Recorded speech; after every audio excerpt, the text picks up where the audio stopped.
10 choses disparues mystérieusement, et que personne n'a jamais retrouvées. L'anneau du prophète Suleyman, paix sur lui.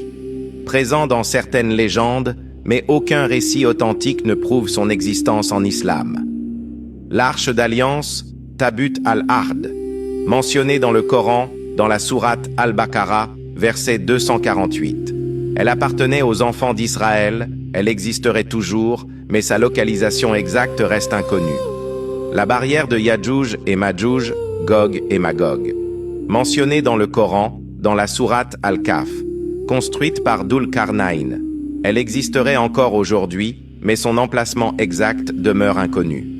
L'arche du prophète Nuh, paix sur lui. Selon le Coran, dans la sourate Hud, verset 44, elle se serait posée sur le mont Judi. Cependant, son emplacement exact reste incertain. La cité d'Iram, la cité aux colonnes, mentionnée dans le Coran, dans la sourate Al-Fajr, versets 6 à 8. Ville du peuple de Had, détruite par Allah. De nombreux chercheurs pensent qu'elle serait enfouie sous le désert. Le trône de la reine de Saba, Balkis, mentionné dans le Coran, dans la sourate An-Naml. Le prophète Suleyman, paix sur lui, fit venir son trône en un instant, par la permission d'Allah. On ignore ce qu'il est devenu par la suite. Les trésors de Qarun, mentionnés dans le Coran, dans la sourate Al-Qasas, verset 76. Qarun et ses immenses richesses ont été engloutis dans la terre et n'ont jamais été retrouvés.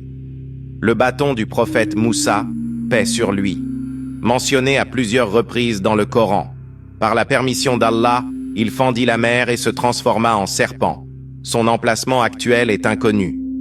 L'épée de l'imam Ali, qu'Allah l'agrée, arme historique très célèbre dans la tradition islamique.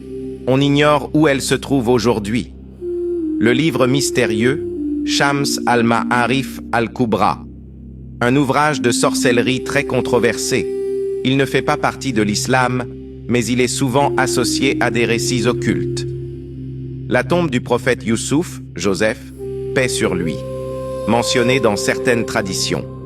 Certains affirment qu'elle se situerait en Palestine, mais rien n'est confirmé avec certitude.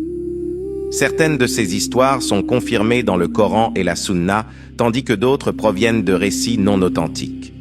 Allah est le plus savant.